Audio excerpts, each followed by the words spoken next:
A young couple in their early 20s have reportedly been sentenced to a total of 10 years in prison, each, that is, for dancing at the foot of Tehran's Freedom Tower. The engaged couple, and you can see them here in this video, have reportedly been convicted of promoting corruption and prostitution, colluding against national security and propaganda against the establishment. Now, it comes as the government continues to prevent protests across the country since September as well.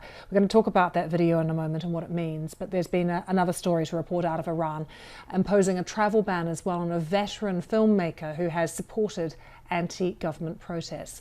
With me now is Gia Gol from BBC Persian. Let's talk firstly, before we get to that really moving video of the young couple dancing, about this veteran filmmaker. Who is he? Well, Masoud Kimyai, he's 81, and at the beginning of the protest in September, he, in a post, he said he stands with people, and he criticized the security forces, the way they have been handling the protesters, attacking them violently.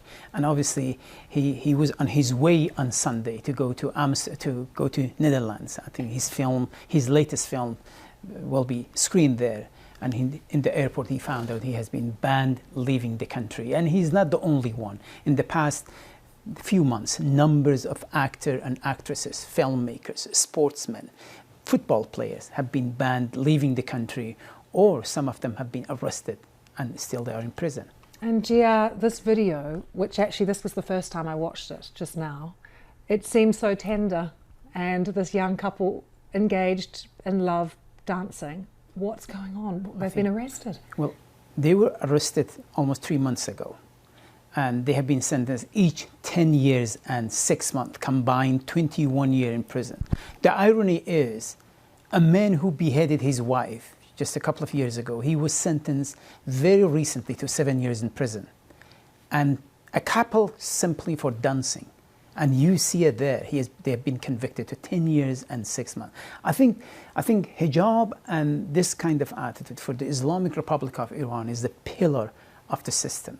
They think if they back down on any of those things they have been promoting in the past 40 years, it might threaten their very establishment. That's why they are trying to scare off so many young people who defiantly. But what effect does that have? I mean, does it work in any way? Do people stop their protests? Are they demoralized, or does it make them even more fierce, even more angry and determined? Someone just left Tehran and he came out, he said, we don't see as much as protests we used to see, but the revolution beneath the surface is continuous. So it's a matter of time, again, erupt again. And obviously so many young men and women dance, or many women have removed their headscarf, still they continue to do so.